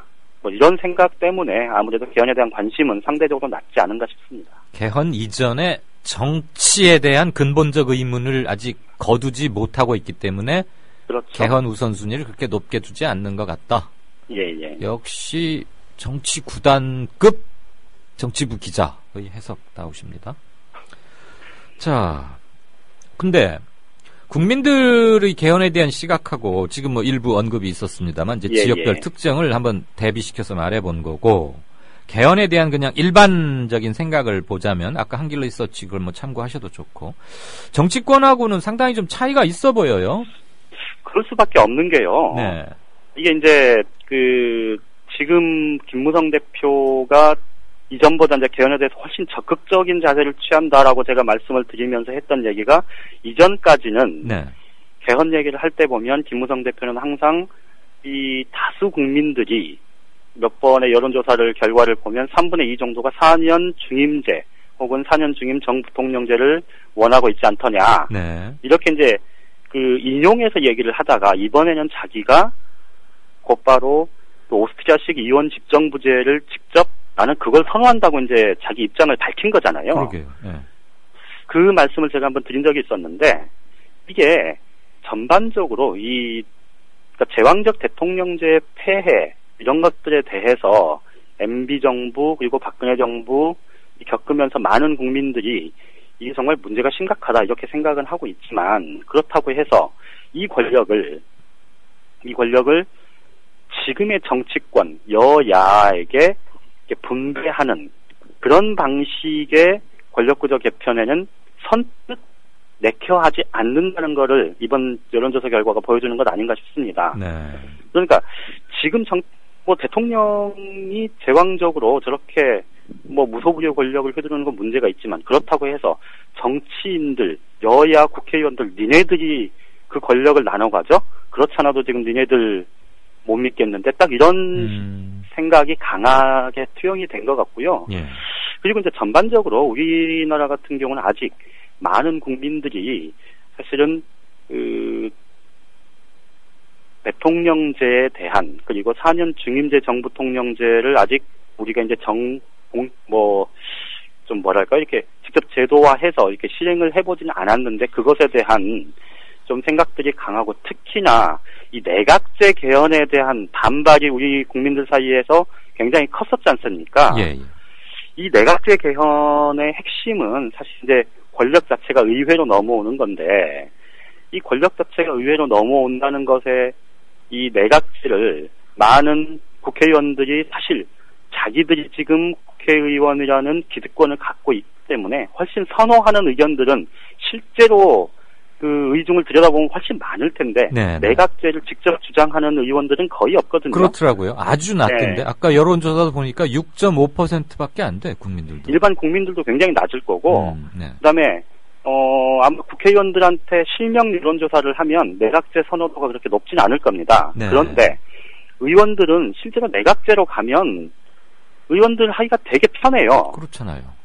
그렇잖아요. 그런데 이제 이것을 직접 얘기하기는 뭐하니 국민들이 워낙 내각제에 대한 거부감이 크니 그래서 이제 뭐 이원 집정부제니 뭐 그 권력 분점형 뭐 이런 얘기를 하는 건데 결과적으로 보면 이렇게 권력 분점이 대통령과 혹은 의회 권력 분점이 제대로 되기 위해서는 그리고 그것이 제도화되기 위해서는 정치권 특히 국회 여야 국회의원들에 대한 국민의 신뢰가 전제가 되어야 되는 것 아니겠습니까? 예. 근데 그게 없으니까 사실 국민들 입장에서는 이 이원 집정부제니 또는 뭐 프랑스형이니 무슨 뭐 오스트리아식이니 뭐 이런 식의 얘기하는 것에 대해서 국민들이 선뜻 내키하지 않는 것 같고요. 더 중요한 것 중에 하나는 이렇게 권력 분점형으로 가기 위해서는 사실 선거제도 자체가 바뀌어야 됩니다. 그렇죠. 지금처럼 여당은 뭐 영남당이고 사실상 야당은 호남당이고 그리고 영호남 사이의 인구 비율을 따지면 영남권이 항상 다수일 거고 그러면 자기들끼리 그냥 뭐 이렇게 갔다가 저렇게 갔다 호남당이 또 어디 뭐 다른 지역당 혹은 소수당과 연합해서 잠깐 권력 잡았다가 하는 그러니까 자기들끼리 지금 그렇잖아도 꼴도 보기 싫은 이 정치인들이 자기들끼리 권력 갖고 총리 들었다 놨다 하는 그런 방식으로 갈지도 모르겠다는 그런 우려도 국민들 사이에서 꽤 있다고 봐야 될 거죠. 그렇기 때문에 이 개헌 논의가 본격화되고 권력구조 개편 논의가 진행이 되면 이건 결국 이 선거제도 개편 문제하고 곧바로 연동돼서 나가는 게 가장 적절할 겁니다. 그리고 실효성도 있고. 그렇죠. 네. 알겠습니다. 이제부터 개헌 공부가 본격 시작됐네요. 앞으로도 뭐 계속 나올 것 같아요. 그죠? 예. 한 주 또 잘 시작해 봅시다. 뭐 날씨는 막 어수선하고 무슨 벌써 11월처럼 을씨년스럽긴 한데 그래도 씩씩하게 해야죠. 고맙습니다. 예, 고맙습니다. 정가산책 지금까지 한국일보 정치부의 양정대 차장이었습니다. 원내 대표 박영선은 잊어라. 선명, 강경파 박영선이 돌아왔다. 10월 17일 기획재정부에 대한 국정감사. 박영선 새정치민주연합 의원과 최경환 장관의 일문일답. 기획재정부가 지금 한국의 경제 상황에 대해서 정리가 안 돼 있다 이런 생각이 들어요. 굉장히 지금 문제가 심각하다는 생각이 드는데 다시 말하면은 좌측 깜빡이를 켜는 척하다가 우측으로 계속 가는 겁니다. 박근혜 대통령의 대선 공약에서 경제민주화가 그랬고요. 좌측 깜빡이 켜는 척하다 지금 우측 통행, 우측으로 가는 거죠. 최경환 장관의 경제정책도 마찬가지입니다. 가계소득 증대로 내수 진작하겠다 그래놓고 실질적으로 지금 한 게 없어요. 어제 하루의 답변만 보더라도 그래요. 김원미 의원이 오전에 2분기 이후에 경제 살아나고 있냐 그랬더니 장관이 살아나고 있다 그랬어요. 오후에 홍종학 의원이 현재 우리 경제 판단해달라 그랬더니 횡보한다 이렇게 답변했어요. 하루 사이에만 이렇게 말이 바뀌어요. 장관의 말이. 제가 중간에 답변 좀 올리도록 그렇게 좀 시간 패스. 아니 그러니까 이 지금 굉장히 지금 경제 상황이 한꺼번에 다 여러 가지를 말씀하시니까 그러니까 경제 상황이 굉장히 지금 크리티컬한 시점인데 하루에 국정감사 하는데 오전 오후에 장관 답변이 다릅니다. 얼마 전에 뉴욕 가서 한국 경제 설명하고 오셨죠? 거기 가서는 한국 경제 괜찮다고 투자하라고 그러셨어요. 그런 시그널을 계속 주셨어요. 그럼 외국인한테 투자 한국인 나쁘니까 아니 투자하지 글쎄. 마라 그럽니까? 그러고는 바로 한국은행이 금리를 2%로 인하해요. 한국은행이 금리 2%로 인하한다는 의미는 뭡니까? 경제가 나빠지고 있다는 걸 스스로 밝히는 거거든요. 지금 N이 어느 정도까지 내려갈 거라고 예측하고 계세요?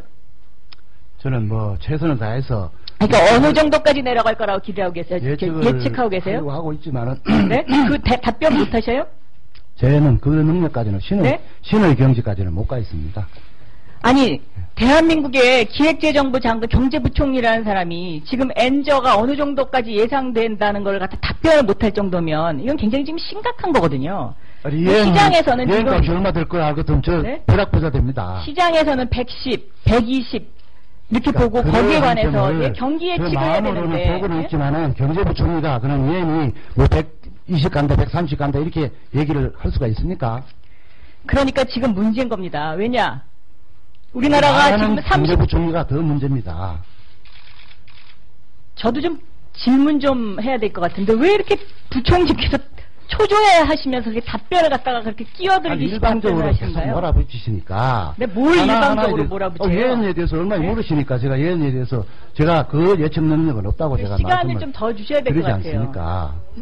예. 좀 여유를 가지세요, 부총리께서. 예? 자, 얼마 전까지 균형 예산이었어요. 균형 예산. 균형 예산에 대해서 자부심을 갖고 있었죠. 그런데 이제 완전히 적자 예산으로 돌아섰습니다. 그러면 이 적자 예산에 대해서 국민들한테 좀 미안해하고 뭔가 좀 죄송해하고 해야 되는데 지금 재정부가 어떻습니까? 완전 배째라예요, 배째라. 더군다나 이 균형 예산이 그럼 균형 예산이 왜 깨졌냐? 바로 아까 2008년도 세수 개편이 잘못됐기 때문에 그런 겁니다. MB 정부 때 이미 경상성장률 뻥튀기가 있었거든요. 그래서 이미 이때 세수와 세입이 이게 맞지가 않았습니다. 세입 세출이 맞지가 않았는데 이걸 적당히 속이고 있었어요. 지난 몇 년 동안. 그러다가 이제 버티다가 어쩔 수 없이 적자 예산으로 갈 수밖에 없다고 이제 와서 국민들한테 이야기를 하는 수밖에 없는 거죠.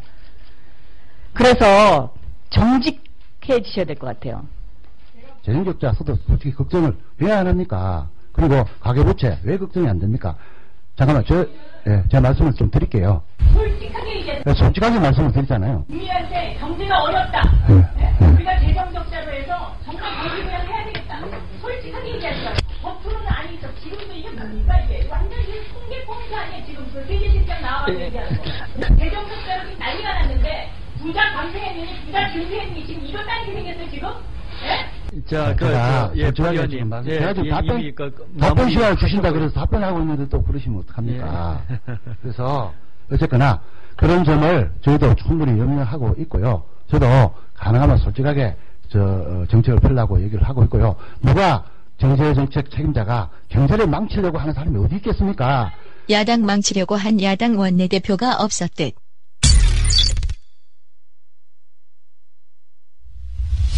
지금 여러분께서는 정치평론가 이강윤이 진행하는 이강윤의 오늘을 듣고 계십니다. 이강윤의 오늘은 팟캐스트 포털 팟빵에서 다시 들으실 수 있습니다. 의견과 건의가 있으시면 게시판에 남겨주세요. 네, 진짜 인터뷰입니다. 이분을 소개를 어떻게 할까요? MBC 해직 기자? 복직을 했나 물어보겠습니다. 고발뉴스를 이끌고 있고 최근에는 다이빙 벨이라는 다큐멘터리 영화를 만들어서 부산영화제 출품하기도 했고 항상 뉴스의 중심이 있는 그리고 제가 경외하는 좋아하다 못해 경외하는 제 언론사 후배이기도 합니다. 이상호 기자 나와 있습니까? 아이고 말씀이 과분하십니다. 안녕하세요. 저 이상호 기자 그리고 또 최근에 감독 데뷔. 감독. 안녕하세요. 예, 안녕하십니까. 시절이 좋았으면 탤런트 할 뻔도 했죠? 아유, 무슨 말씀이세요? 아니, 무슨 뭐래더라? 오디션인가 그런 데도 어렸을 땐가 나갔다며요. 아이고. 슈퍼 탤런트. 예. 어렸을 때는 지금보다 되게 얍상하니 잘생겼었나 봐요. 그러니까 그런 데도 나갈 생각했겠지? 많이 더 철이 없었죠. 자, 지금 현 상태가 뭡니까? MBC 복직을 했습니까? 해직 기자입니까? 법적으로 명백한 해직 기자 상태고요. 네. 소송은 1, 2심에서 제가 승소를 했는데, 네. MBC는 여전히 법원의 판결을 받아들이지 않고, 네. 대법원까지 가겠다 이렇게 입장을 밝히고 있는 그런 상황입니다. 며칠 전에 보니까 이용마 등등등 몇몇은 복직했는데 일은 안 주고 뭐 전화기도 없는 어떤 사무실에다 몰아놓고 있다. 아무튼 출근을 한다 그러던데, 이상호 네. 기자는 그 케이스가 아니에요? 저도 그때 같이 꼈었어요. 이른바 201호 팀이라고. 이제 그동안 해직된 사람들이 이제 대부분 1심에서 이기니까. 예. 2심에서, 너희들은 왜 1심 판결을 받아들이지 않느냐라고 이제 2심 재판부가 꾸짖을까봐. 예. 2심에서 이기기 위해서 이제 눈 가리고 아웅식으로. 목만 이렇게 딱 붙여놓은 거였죠. 예. 그러면 요즘 지금 MBC로 출근하는 게 아니고 계속 고발 뉴스 그거 하는 거예요? 그래서 이제 근황을 몰라서 죄송합니다. 이렇게 시대가 하수상해서 저도 역시 같이 201호로 출근을 하다가요.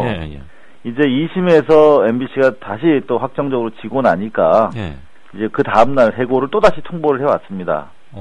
그래서 이제 저는 이제 완전히 두 번째로 해고가 된 상태고 나머지 우리 이용마 기자나 다른 분들은 또 이제 12월 달에 2심 선고가 있어요. 아마 또 그 선고에 따라서 또 아마 2차 해고가 그런 예상되고 있는 그런 상황입니다. 제가 이따가 오늘 클로징으로 MBC 사태를 좀 말씀드리려고 하나 골라놓은 게 있는데 그건 그렇고 자 다이빙벨 얘기합시다.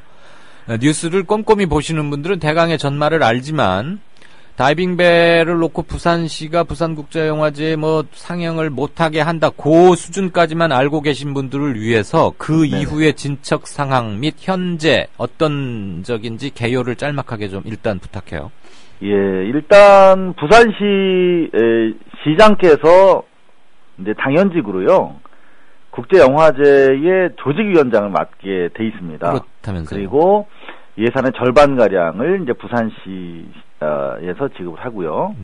이제 영화인들이 이제 집행위원장을 맡고 이제 전문적으로 진행을 하시는데 조직위원장이 영화를 내려라 이렇게 얘기를 한 건 처음이라고 그래요. 여러분들 다 많이 뉴스에서 보셨겠지만. 그래서 상당히 이제 어려움들을 많이 영화인들 호소하셨어요. 당장 무슨 뭐 이게 돈이 나와야 되는데 영화제를 치르려면 참 이제 고통스럽게 영화제가 진행이 됐고 이제 그럼에도 불구하고 영화제는 사실은 표현의 자유의 콘테스트거든요. 그렇죠? 그러니까 모든 것들이 뭐 이를테면 사실의 표현도 있겠지만 상상의 표현이라든가 모든 심지어 뭐 우리 진행자님은 별로 안 좋아하시지만 노출의 자유를 포함해서 그런 모든 그 표현의 자유의 범주에 있는 것들이 사실은 넘나들면서 판타지를 이루는 그런 축제잖아요. 그래서 우리 영화인들은 표현의 자유를 억압하는 부분에 대해서 상당히 존재론적으로 고민하고 저항하시는 분들인데 여하튼 그래서 잘 지켜주셨고 사실 여러분들 아시다시피 영화가 상영되기도 전에 우리 부산시장님 같은 분은 영화를 보시지도 않고 또 조선일보 같은 경우는 이제 염력을 이용해서 영화를 보시지도 않고 또 이 사설로 리뷰를 또 쓰셨더라고요. 염력. 예. 그래서 그런 상황이 있었습니다만 무사히 이제 영화제에서 진행을 했고요. 그랬구나. 그 과정에서 이제 또 문제가 된 게 뭐 작품성이 문제가 된다. 그리고 직전까지 유족들이 반대한다 이런 논리가 나왔죠. 두 가지 쟁점이 또 다시 이후에 이제 부각이 됐었습니다. 그래서 이제 유가족 부부는 이 선배께서 모르실 거니까 제가 미리 말씀드릴게요. 인터뷰 정말 하기 쉽다 이거. 네, 말씀하세요. 그 유족분들 일반인 유족분들이 특히 그 대변인 되시는 분이 기자회견까지 자청을 하시면서 다이빙벨이 영화 이거 유가족 2번 죽이는 거다. 상영 반대한다 이런 입장을 보이셨지 않습니까? 그랬죠. 그리고 일부 이제 수구 기득권 매체들은 일부 유가족을 마치 전체 유가족인 양 호도하면서 마치 유가족 2번 죽이는 이런 영화다 이렇게 공격을 했었는데 영화제 기간 동안에 그 일반 유가족분들이 들어오셨어요. 그래서 그 직전까지 뭐 상영금지 가처분을 하시겠다, 명예훼손 소송하시겠다 이런 말씀들 하셨었는데 영화 보시고 나서는 명예훼손된 거 없다. 태도가 싹 바뀌었군요. 예, 바뀌셨습니다. 그리고 대다수 295명의 우리 현재 돌아가신 분들 중에서 절대 과반수죠. 250명 가량이 우리 단원고 학생들 아니겠습니까? 단원고 유족들도 상당수가 영화를 보셨어요. 영화제 기간 동안에 먼저 와서 보신 분들도 그랬고, 저희가 지금 시사회를 몇 차례 하고 있거든요. 듣고 있습니다. 그러면서 이제 우리 단원고 유가족들도 많이 보셨는데 깜짝들 놀라셨어요. 그러니까 세월호 현장에 같이 있었으면서도 불구하고 이런 일이 있었는지 몰랐다. 이 영화를 정말 우리 국민들이 많이 봤으면 좋겠다. 이런 입장을 이제 보여주기 시작하고 계십니다. 그래서 네. 이 기자, 네네. 다른 때 기자로서 인터뷰할 때는 아주 매섭게 하시고 핵심을 잘 찝는 거 잘 보고 있습니다. 오늘은 인터뷰를 당하는 입장이란 거 아시죠? 아, 예, 죄송합니다. 아니요. 답하겠습니다. 아니, 별 말씀. 그런 뜻이 아니고. 네, 예. 좀 까칠하게 들릴 수도 있는 질문을 몇 가지 안 할 수가 없다는 얘기죠. 예. 우선, 네. 사고 초기부터 다이빙벨 투입을 놓고 막 실갱이를 하고 논란 끝에 들어갔다가 뭐 예기치 못했던 어려움이 있고 그래서 철수하는 과정 등등을 해서 네네. 다이빙벨에 대한 과학적 입증이 좀 과대 포장되었던 거 아니냐. 특히 이상호 기자나 굳이 방송사 중에 하나를 고르자면 JTBC 같은 데에서는 다이빙벨이 마치 크게 뭘 해결해 줄 것처럼 그랬는데 실은 그러지 못했다. 그래서 결과론적으로 조금 폄훼하는 듯한 평가도 나오고 했어요. 네. 그런 거에 대해서는 이번 영화를 만든 감독 이전에 현장을 누구보다도 몸으로 지켜왔던 기자로서 지금 이 시점에서 그때를 돌아보고 회고를 한다면 그리고 어떤 사후 평가를 내릴 수 있겠습니까? 네, 뭐 날카로운 질문이신데 간단하게 답해 올리겠습니다. 네. 뭐 폄훼와 같은 폄훼와 유사한 게 아니라 명백한 폄훼가 이루어져 왔습니다. 네. 특히 JTBC에 대해서는 지금 중징계가 내려진 상태거든요. 다이빙벨에 대해서 일방의 주장을 과학적 검토 없이 보도했다는 게 바로 이제 혐의인데요. 네. 사실 제가 지금 인터뷰를 기자 입장이든 감독 입장이든 잘 하지 않고 있는 가운데 네. 국민TV와 국민TV 라디오에 대한 지지를 제가 표명하기 위해서 인터뷰를 하고 있는 겁니다. 예. 그런 차원에서 제가 특종을 하나 드리면, 예. 이거는 제목으로 이렇게 뽑아 주셨으면 좋겠어요. 네.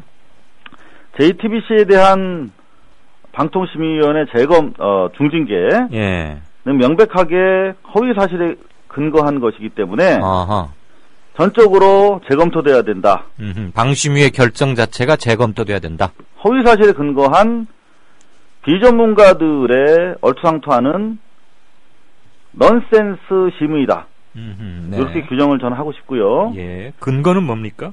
근거는 사실에 의해서 말씀드린 건데 무슨 말씀이냐면 방심위에서 심판을 내리신 분들 공통점이 있어요. 두 가지가 있습니다. 네. 하나는 다이빙벨 전 과정에 있어서 현장에 있었던 분이 단 한 분도 없다는 사실입니다. 두 번째는 다이빙벨에 대해서 일체의 전문적 지식이 없는 비전문가들이라는 겁니다. 무슨 말이냐면 네네. 전문적 지식도 없는 사람들이 현장에서 일어난 상황을 전혀 보지도 않고 그야말로 눈먼 상태에서 블라인드 상태에서 정치적인 심의를 내렸다. 이렇게 저는 보고 있는 것인데요. 예. 무슨 말씀이냐면 저희는 아마 그 손석희 사장도 마찬가지겠습니다만 다이빙벨에 대해서 이전에 알지 못했던 사람입니다. 그랬겠죠. 사실 다만 있다는 걸 이번에 현장 취재 과정에서 저 같은 경우는 30m 수심 이하의 생존자가 살아있을 경우에 그 사람들을 그대로 끌어올리면 어떻게 되겠습니까? 뭐 압력, 감압 이런 거 문제가 된다면 그런 건가요? 그렇죠. 그냥 사망하게 돼 있습니다. 그런 거예요. 숙련된 잠수사들도 30m에서 올라오다가 줄을 놓쳐가지고 조류에 휩쓸려가지고 어떻게 됐습니까? 맞아. 몇십 미터 떠내려간 잠수부도 있었죠 그때. 네. 잠수병으로 사망한 거예요. 그게 바로 감압이라는 절차를 하지 않고 올라오시다가 사망한 거거든요. 네네네. 무슨 말이냐면 수중에 30m 이하에 머물 때는 그 머문 시간에 비례해서 천천히 올라와야 됩니다. 이를테면 한 30분 정도 있었으면 10분, 70분 정도 있었으면 30분 가량을 천천히 올라와야 돼요. 네. 그걸 위해서 필요한 게 다이빙벨이거든요. 근데 기본적으로 그런 사실을 모르고 지금 계신 건데 더구나 그분들 현장에서 취재를 하지 않으셨잖아요. 근데 제가 유일하게 1차, 2차, 3차를 다 현장에서 유일하게 지켜본 기자거든요. 네네.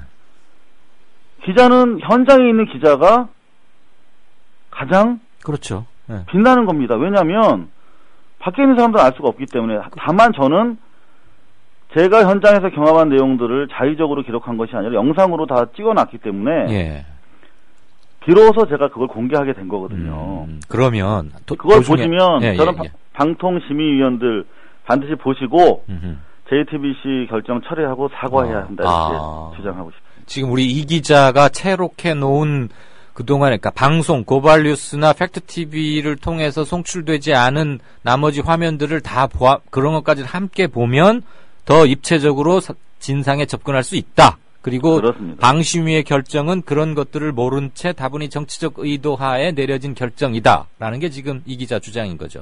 그분들이 상식인이고 정상적인 분들이라면 대단히 부끄러워하셔야 마땅할 상황입니다. 알겠습니다. 네네. 저기 그 제작 관련해서 좀 몇 가지 물을게요. 예, 말씀하십시오. 뭐 이 기자가 저 야무진 기자고 뭐 사회부 기자 때 아주 뭐 저 럭비공처럼 도무지 데스크 말도 안 듣고 그냥 막 좌충우돌하고 다니는 건 잘 알고. 그런데 제가 말은 잘 들었어요. 그런데 네, 다큐를 만든다는 건 또 다른 문제잖아요. 그렇죠. 그러면 고발뉴스 팀이 계속 현장을 찍어온 그것을 바탕으로 안혜룡 감독이 그 확보된 1차 필름들을 가지고 2차 작업을 해서 다큐가 나온 겁니까? 그 제작 방식은 예. 기본적으로 저희가 다 촬영한 내용들이고요. 예. 그리고 일부 우리 국민TV의 아주 소중한 자료도 있고요. 네네. 미디어 오늘이라든가 또 팩트TV 저희 같이 촬영한 거니까. 예, 예. 오마이뉴스의 아주 중요한 인터뷰 이런 것들을 다 협조를 받아가지고 그야말로 이번 세월호 참사 과정에서 예. 기존의 기득권 매체들이 그야말로 정부 보도자료 받아쓰기 급급했던 반면에 예. 방금 거론했던 우리 국민TV를 포함한 우리 대한 매체들이 현장에서 진가를 발휘하지 않았습니까? 네네. 이 영상은 다시 말하면은 이번 대한 언론들의 성과물이다 이렇게 저는 말씀드리고 싶고요. 네. 이제 저희가 이제 주로 현장에 머물면서 영상으로 줄거리를 만들었지만 예. 우리 대한 매체들의 영상이다 이렇게 주장을 하고 싶고요. 이렇게 겸손하게 그리고 우리 안 감독 같은 분은 다큐멘터리 오래 하셨던 분이세요. 네네. 그래서 이제 제가 계속 현장을 행복하게도 오래 머무는 상태에서 계속 취재를 하고 했기 때문에 이 전반적으로 후 작업까지 예. 이게 잡아줄 분이 필요해서 도움을 받았고 같이 편집을 같이 했지요. 네. 편집도 그러니까 같이 하고 쉽게 다이빙 벨은 다큐 기록 영화인 거죠. 네, 그렇습니다. 제작비는 안 감독님이랑 같이 공동 편집을 했다 이렇게 말씀드리면 됩니다. 네. 네. 제작비는 얼마쯤 들었는지 공개할 수 있어요? 그거 비밀인데요. 비밀이에요? 아니 또 이 기자 요즘 형편도 별로일 텐데 또 어디서 돈 빌려갔나? 저희 뭐 국민TV도 마찬가지지만 예. 저희도 그 소중한 후원자분들이 계시거든요. 알아요. 예. 그분들이 주시는 제작비 가지고 도움을 많이 받았고요. 예. 그다음 후반 작업은 또 영화인들이 십시일반으로 많이 모아주시고 해서 잘 완성할 수가 있었습니다. 질문할 게 소소하게 많습니다. 우선 첫째, 거짓말을 폭로하는 다큐를 만들었다라고 어느 시사회장 인터뷰에서 격정적으로 토로하는 걸 들었습니다. 네. 그동안의 세월호에 대한 기존 언론 보도들이 저지른 가장 중대하고도 치명적인 거짓말 2가지만 골라주신다면요? 실은 제가 청취자분들께 양해를 구할게요. 지금 이거는 전혀 대본 없이 완전히 애드리브로 하는 겁니다. 그러니까 이 기자가 가끔 당혹스러운 질문이 있을 수도 있다는 걸 미리 말씀드립니다. 오늘 섭외 과정에서 질문지가 오고 갈 시간이 없었어요. 근데 제가 평상시에 이 선배 방송을 즐겨 듣는데요. 네. 이렇게 강력한 인터뷰를 하시면 듣는 분들이 정말 재밌으시겠습니다. 생각나는 대로 뭐 말씀드릴 수밖에 없겠네요. 네네네, 그러세요. 일단 저는 기본적으로 이번 언론 자체가 그야말로 언론이 아니라 정부의 진실 가리기에 앞장선 진실 가리개로서 역할을 하고 있다. 뭐 기레기란 말도 있지만 전 가리개라고 얘기를 하고 싶고요. 네. 이게 어느 순간부터 언론이 전반적으로 유착되어 있기 때문에 이게 거짓말이 하나하나 드러나서 보면 별로 커 보이지가 않아요. 거짓말에 익숙해져가지고. 이를테면 공약 같은 것도 하나하나 보면 이제는 거짓말에 질렸다고 그럴까요? 그렇죠. 근데 전체적으로 보면 어마어마한 거짓말에 그야말로 탑이 쌓아지고 있는 건데 예. 이 세월호와 관련된 보도가 그렇습니다. 그러니까 이게 어마어마한 거짓말 덩어리인데 이거를 그야말로 연명해주고 있는 것이 바로 언론이다. 이를테면 단적으로 경찰, 해경이 최선을 다 한 것인가요? 해경은 자기들의 역할을 다 했나요? 지금 뭐 변명은 하고 있는데 그렇지 않다는 게 국민 대다수의 평가 아닙니까? 그렇습니다. 해경은 명백하게 구조에 실패했고 나아가서 추가적 구조가 가능한 부분을 막았기 때문에 적극적으로 살인에 결과적으로 복무한 거죠. 그렇습니다. 그럼에도 불구하고 해경은 전혀 지금 수사가 이루어지지 않고 있는 상황이고요. 다만 언딘이라고 하는 그야말로 무능력한 이런 심해 구조 경력이 없는 인양 업체를 마치 전가의 보도인 것처럼 수의 계약해가지고 모두 다 그쪽에 떠넘기고 있지 않습니까? 예. 언딘이 책임을 지고 있습니까? 우리 아이들 살해한 거에 대해서 없지요. 네. 해경이 책임지고 있습니까? 없습니다. 예. 심지어 해경은 오늘 뭐 인터넷 매체와의 인터뷰에서 다이빙벨이 해경의 구조 책임론을 제기하고 있는데 거기에 대해서 한마디 해달라고 하니까 네. 일고에 대응할 가치가 없다 이렇게 얘기를 했다고 하더라고요. 바로 그 부분, 그 경찰과 공권력의 살해에 대해서 마치 아무런 책임이 없는 것처럼 마사지를 해주고 있다. 가디게 언론들이. 두 번째는 예. 청와대 책임 부분에 대해서 마치 컨트롤 타워가 아닌 것처럼 마찬가지로 가리개 역할을 해주고 있다는 것이죠. 지금 저희 다이빙벨 영화를 보시면 아실 텐데 이건 뭐 스포일러가 되겠습니다만 이거 들었다고 또 안 들을 영화 안 보실 우리 국티 조합원들이 아니시기 때문에 네. 자, 경찰 해경이 실패하지 않았습니까? 그 골든타임 이내에 생존자 한 사람도 못 구했습니다. 네. 그러면 그 뒤에 이런 전문 훈련을 받았던 해군이 있었지 않습니까? 네. 그러면 하루 이틀 지나서 해군을 투입했어야죠, 현장에. 못했죠. 근데 해군 쪽은 구조 투입 지시가 해군 차원에서 나갔습니다, 2차례나, 그죠? 예. 근데 해경이 막았어요. 예. 그러면 해군과 해경이 이렇게 지시권, 명령권 가지고 충돌할 경우에 조정해 줄 사람이 딱 한 명 있죠. 대통령밖에 더 있습니까?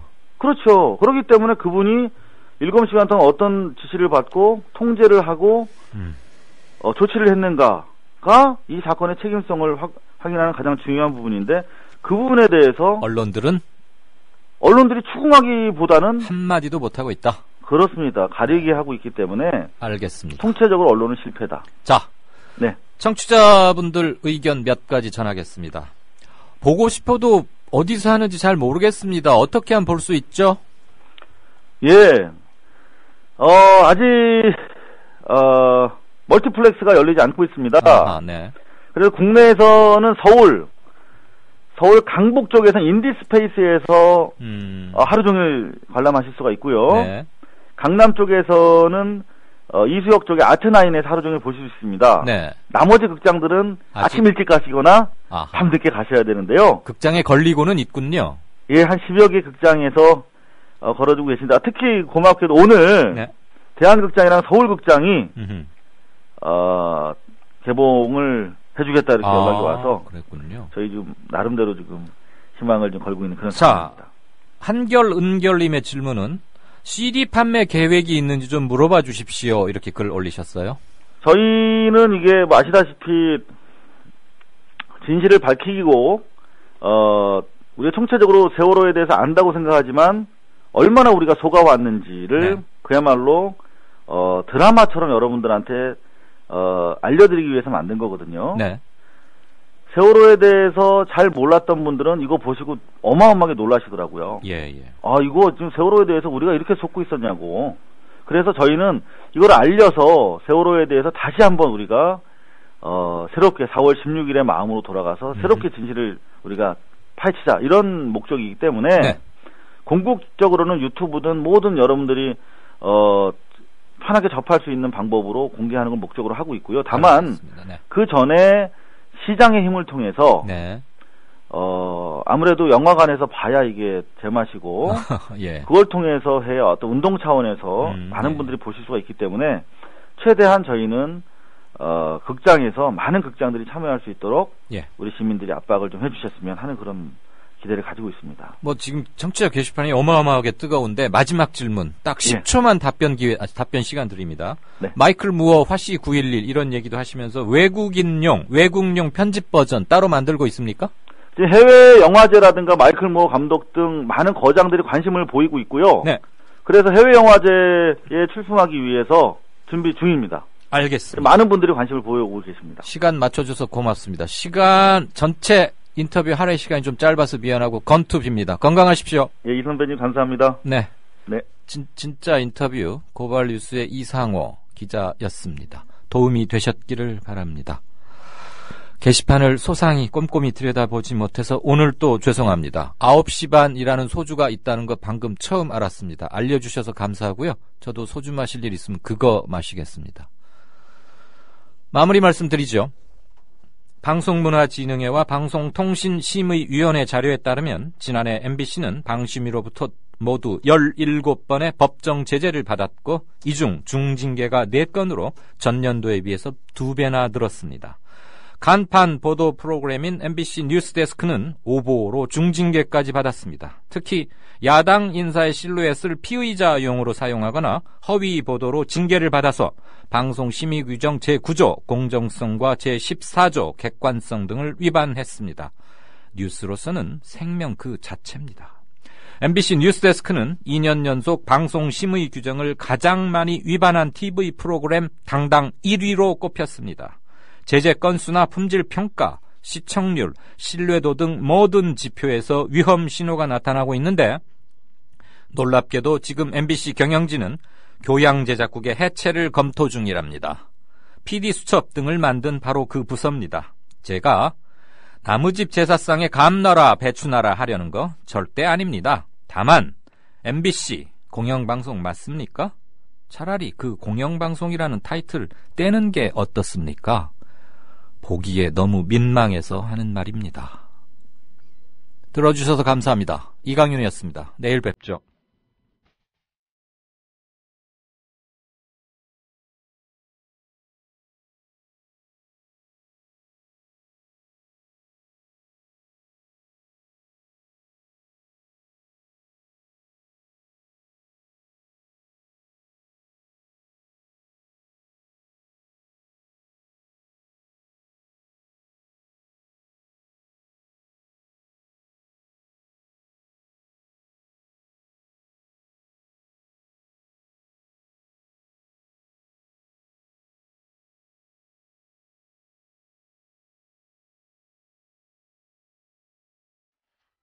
여기